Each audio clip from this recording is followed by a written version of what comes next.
Et nous voici revenus à notre point de départ, à cette matière plus précieuse que tout l'or, le diamant et le pétrole du monde réunis, à cette matière mi-vivante, mi-inerte, aux frontières mêmes de la vie. Ce DNA est comme un ingénieur, un architecte. On n'a pas modifié les hommes. Prendre en main la commande finie de son destin.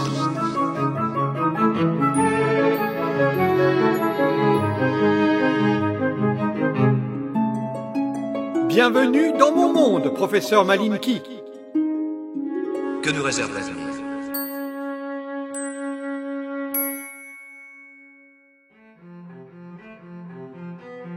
Assis dans une chambre qui domine la serre du docteur Lemort, je repense à l'entretien que je viens d'avoir avec ce dernier. Il ne me laisse pas de choix. Mais, à y réfléchir, s'il m'avait proposé de choisir, je n'aurais pu qu'accepter. Ça me paraît logique. Laissez-moi partager cela avec vous, vous verrez. Revenons à l'entrée, dans sa serre. Et pour les DG, vous m'expliquez comment vous les dirigez? Avez-vous une fois essayé de les comprendre, de communiquer avec eux, Oliver? Ouais, enfin, plus ou moins, quoi. Soyez franc, professeur Malinki. Chaque nécromant que j'ai envoyé à votre rencontre a été éliminé par votre ami ou bien par vous. Surprenant de la part d'un explorateur de la vie, non? Vous allez pas vraiment me faire culpabiliser, hein? Ils ont quand même des manières peu recommandables. Ce ne sont pas des monstres sortis d'un film de science-fiction, professeur Malinki. Ce sont des êtres humains. Les représentants de ce que l'Homo sapiens va devenir. Vous et moi sommes des reliques vouées à disparaître, tôt ou tard. Ouais, peut-être. Il faut collaborer avec ceux qui vont prendre notre place, professeur Malinki.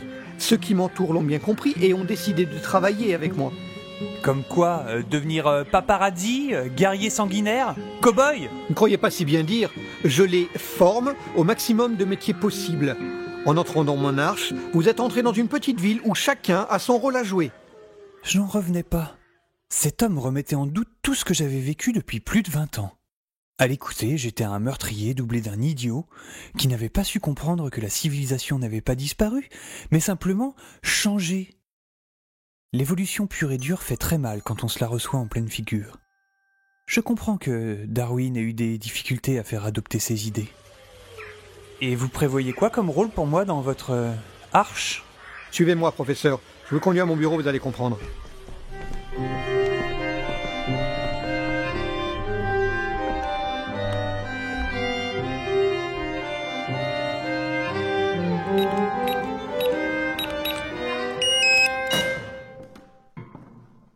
Vous prendrez bien un verre de cognac? Bof. Si vous aviez un Coca Zéro, par contre. On devrait pouvoir trouver ça. Asseyez-vous, mon cher ami. La pièce était magnifique, à l'antithèse de mon laboratoire. La totalité recouverte d'une essence de bois rare, certainement de l'acajou. Tout comme ce gigantesque bureau recouvert d'un cuir vert, placé au milieu de la pièce. De grands fauteuils, en cuir eux aussi, nous accueillaient chacun d'un côté et permettaient de pivoter afin d'admirer les nombreuses peintures anciennes qui recouvraient les murs. Deux grands tissus cachaient le mur du fond. Plusieurs lumières assez faibles rendaient l'ensemble chaleureux et grandiose. Le docteur sortit une bouteille en verre et un décapsuleur d'un petit cabinet en bois. Il me l'étendit. Oh, le pied! J'avais un peu peur que mon coca soit dans une canette en métal. On se fait vite au grand luxe, non? Dans un magnifique verre bien rond, il fit couler un liquide orangé sortant d'une bouteille où l'on pouvait lire « Rémy Martin, Louis XIII ». Avec un nom comme ça fait un peu bas de gamme votre truc, non? Vous voulez que je vous laisse un peu de coca pour diluer? À son regard, j'ai cru comprendre que j'avais dû dire une bêtise. Une de plus ou une de moins, au point où on en était. Bon, comme vous l'avez compris, j'ai besoin de vous, Oliver. Nous avons besoin de vous. Je vous passe le suspense, découvrez par vous-même. Comme dans un film d'espionnage, il recula sur son fauteuil et actionna un levier situé sous son bureau. Les voilages, situés au fond de la pièce, s'ouvrirent comme ils devaient le faire dans vos cinémas. Il cachait une vitre derrière laquelle... Oh, pas possible! Vous en avez aussi? Je suis heureux que vous reconnaissiez la valeur de quelque chose dans cette pièce, professeur. Laissez-moi vous présenter Orphée et Eurydice. Des pandas? Un couple de pandas? Oh! Mais comment vous avez fait? J'y crois pas! Je suis un homme plein de ressources, professeur Malinki. Dans cette serre et depuis plusieurs générations d'animaux, je transfère les biopuces des parents aux petits, essayant de toujours conserver un couple de survivants. Jusqu'à présent, je me débrouille pas si mal. En quelques secondes, Dr Lemort venait de passer du statut de super vilain à héros au grand cœur. Vous transférez les biopuces des parents aux petits, mais et les parents? Sans biopuces, ils sont sacrifiés pour la survie de leur espèce, Oliver. Mais c'est un sacrifice qui me coûte cher, d'autant que cette femelle est enceinte d'au moins 3 petits. Si je ne les sauve pas, leur espèce va s'éteindre. Je ne pourrai le tolérer. Cette arche doit survivre. C'est pour cela que j'ai besoin de vous, ou plutôt de votre patrimoine. D'un coup, tout était clair dans mon esprit. Oh, vous voulez me tuer et voler ma biopuce? Je conserve cette solution comme ultime alternative, mais pour l'instant, ce n'est pas de ce patrimoine-là dont je parle. D'un nouveau coup, tout était clair dans mon esprit. Je suis pas beaucoup plus riche que ça pourtant. Je suppose donc que cela a à voir avec le créateur des biopuces? Non? Son visage s'éclaira. Pour une fois, j'avais donné la réponse qu'il attendait. Non mais en même temps, je suis hyper intelligent, hein. Il me faut juste un peu de temps pour m'adapter. Vous comprendrez qu'il ne m'a pas fallu beaucoup de temps pour comprendre qui vous étiez et comment vous alliez m'être utile, professeur Malinky.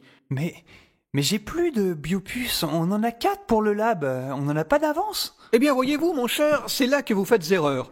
Quelques années avant la Grande Guerre génétique, votre père a tenté de sauver le monde. Il a construit dans le plus grand secret une usine à biopuces. Il voulait préparer une sauvegarde massive de l'espèce humaine en cas d'attaque terroriste. Malheureusement, les biopirates ont été plus rapides que lui, plus organisés aussi. Son usine n'a pu fournir que très peu de personnes. Votre laboratoire de bioétudes, évidemment, puis la ménagerie de ce jardin, ainsi que son vétérinaire. Attendez, vous êtes vétérinaire et vous vous faites appeler docteur? En réalité, je ne suis que son assistant, professeur Malinky. Ne jouez pas au plus futé avec moi, nous sommes 2 hommes de science, voilà tout. Mais alors, dans cette usine sur place, il doit rester genre des milliers de biopuces, non? Nous commençons à nous comprendre, n'est-ce pas? Ouais, mais pourquoi vous y allez pas vous-même? C'est là que j'ai besoin de votre patrimoine, cher professeur Malinky. Enfin, tout était clair. Enfin, on dirait. Une serrure biocryptée. Une serrure qui ne s'ouvrira qu'avec l'ADN de mon père ou bien suffisamment de son patrimoine génétique, qu'on trouverait par exemple chez son fils. Exactement, mon cher. Non mais, alors attendez, je récapitule là. Vous voulez juste que je vous aide pour sauver des bébés pandas? Mais pourquoi vous l'avez pas demandé gentiment dès le départ? Le temps me manque, mon cher. Il ne reste que quelques semaines avant la parturition. Mais je vous le demande solennellement aujourd'hui, pour Orphée et Eurydice, au nom de la vie. Voilà, vous savez tout. Vous le voyez, ce n'est pas un choix qu'on me propose. Que voudriez-vous que je réponde? Même Eva craquerait devant un bébé panda. Alors 3? Oh, je l'imagine déjà. Oh, des bébés pandas! Le docteur m'a laissé la pénombre pour y réfléchir. Cela fait à peine 10 minutes que je suis dans ma chambre, mais je retourne déjà vers son bureau pour lui donner ma réponse. J'accepte évidemment, mais j'ai quelques conditions. Lee et Eva doivent retourner à notre laboratoire. Ils n'ont rien à voir avec tout ça. Bien sûr que vous acceptez, Oliver. Mais vos amis seront ma monnaie d'échange. Et puis, si vous échouez, je pourrai toujours utiliser leur biopuce. Vous faites ça et je vous étripe. Disons que je pourrais héberger vos amis en vous attendant. Vous voyez cela comme un compromis et un gage de ma bonne volonté, professeur. Ok, mais John Malkovich, viens avec moi. Si vous y tenez. Suivez-moi, je vais vous montrer le véhicule. Le quoi? L'usine de votre père se situe à 500 km d'ici, Oliver. À proximité de la première attaque et d'une des grandes autoroutes magnétiques. Quelques heures de route vous amuseront, vous verrez. Ah là, non, attendez, j'ai pas le permis, moi. Hein. Puis, c'est dangereux quand même, non? Les autoroutes magnétiques, ça a jamais vraiment bien fonctionné.